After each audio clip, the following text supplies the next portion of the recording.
Mesdames et messieurs, membres bien-aimés de l'Église universelle de Jésus-Christ, bienvenue sur la radio Pyramide Kadima.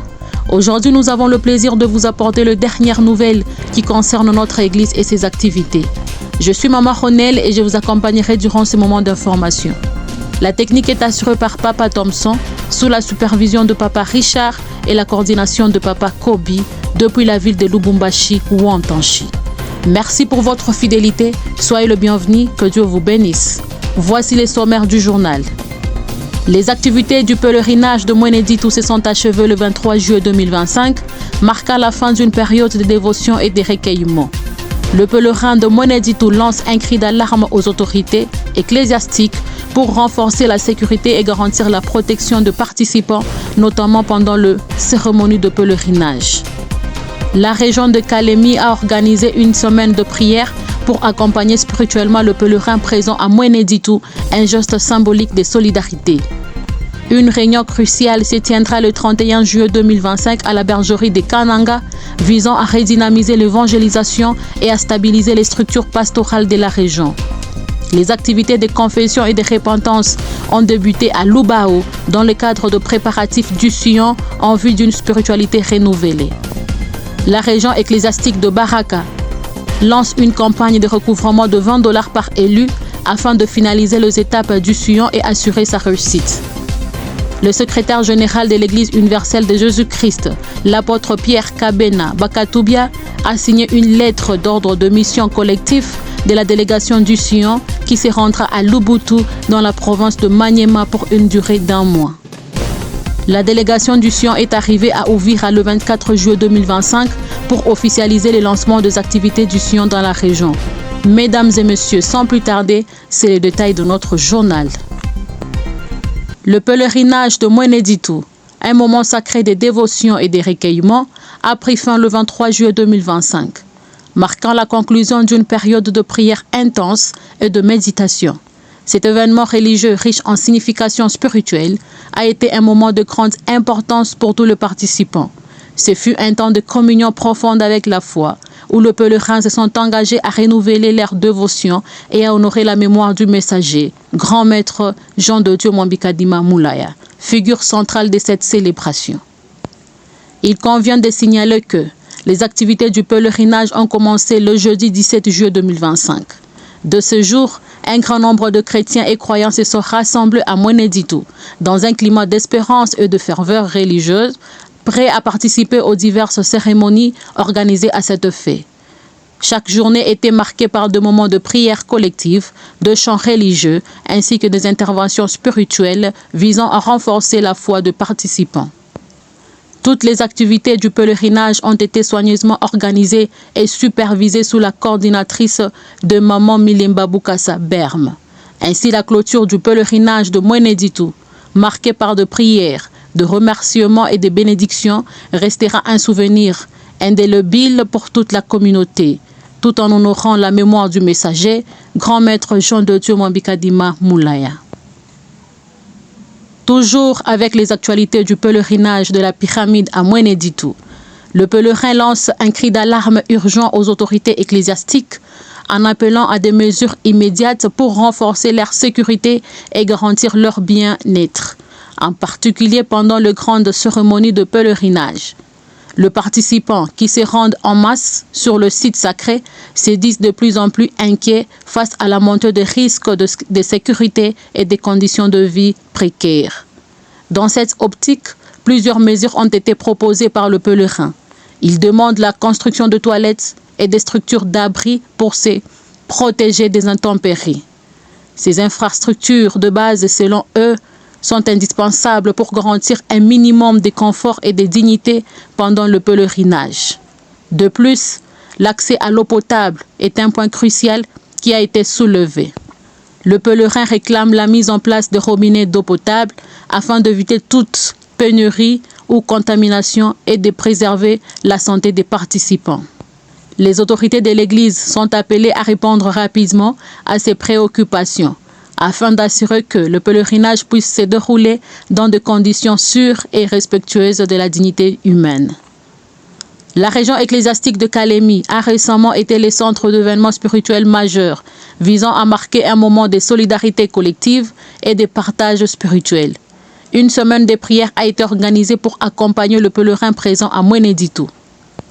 Ces gestes symboliques ont non seulement renforcé le lien entre le chrétien de la région, mais également témoignent de la profondeur de la foi et de l'engagement.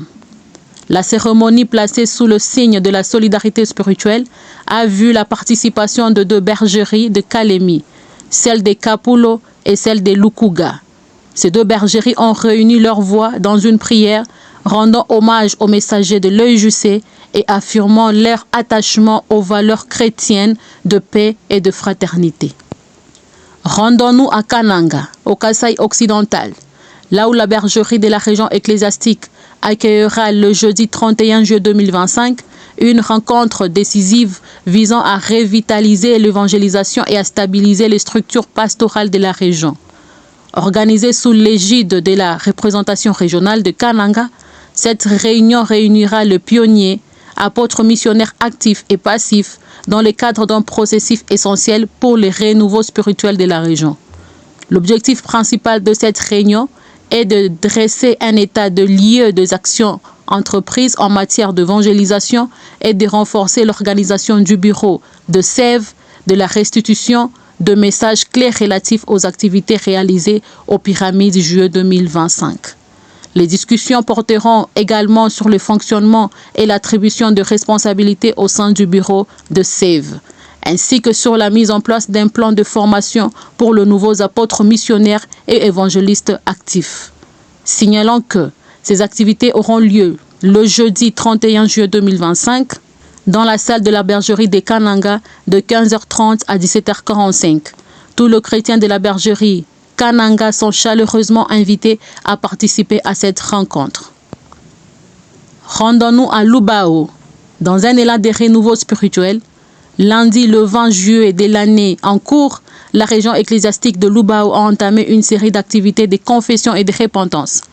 Ces événements marquent le premier préparatif en vue du Sion, un moment crucial pour l'église locale où la foi et la réconciliation occupent une place centrale. Dès les premières heures, les croyants ont été invités à se réunir dans une atmosphère de prière et de méditation, cherchant à se réconcilier avec eux-mêmes, leurs proches et avec Dieu. Cette initiative fait partie d'un processus spirituel plus large qui vise à purifier le cœur et à préparer les esprits à recevoir les bénédictions promises lors du Sion. Les activités ont commencé par des moments de silence où chacun a été encouragé à réfléchir sur ses fautes et à les confesser dans un cadre respectueux et spirituel. Les participants, qu'ils soient jeunes ou adultes, ont pris la parole dans 2 groupes de prière, partageant leur fardeau et demandant pardon pour leurs erreurs passées.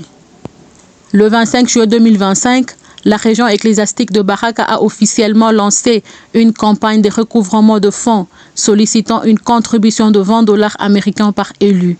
Cette initiative vise à finaliser les dernières étapes du projet du Sion et à garantir sa réussite dans le meilleur délai. Selon les autorités, cette campagne de recouvrement est essentielle pour couvrir le coût restant lié à la logistique et à l'accueil des participants et à la mise en œuvre de diverses infrastructures nécessaires à la réussite de l'événement.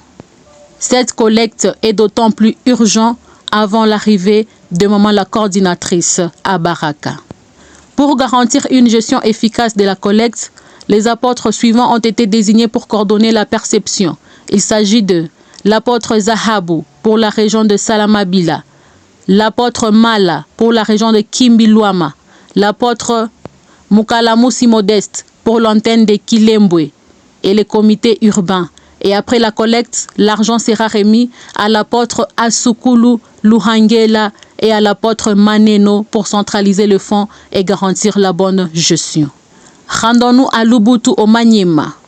Le secrétaire général de l'EIJC, l'apôtre Pierre Kabena Bakutubia, après concertation avec les autorités compétentes, autorise la délégation de se rendre à Lubutu au Maniema dans le cadre de travaux préparatoires pour la Pentecôte.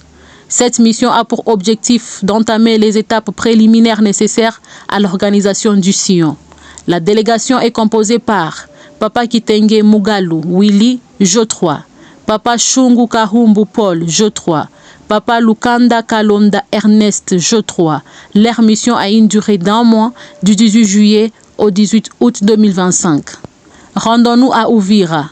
Le 24 juillet 2025, la délégation du Sion est arrivée ce jeudi passé, marquant officiellement leur début des activités de la Pentecôte à Uvira.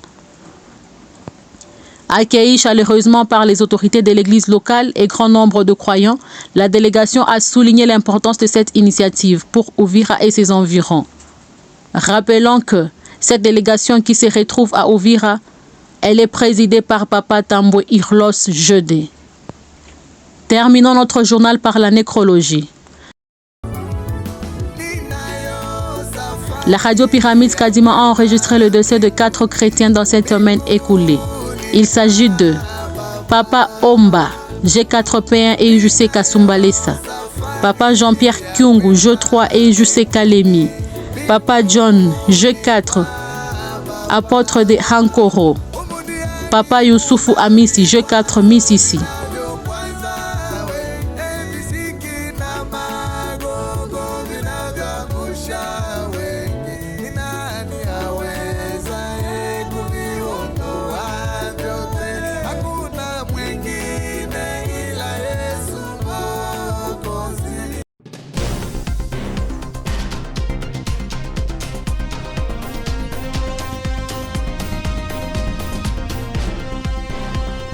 Mesdames et messieurs, merci de nous avoir suivis et retrouvons-nous à bientôt.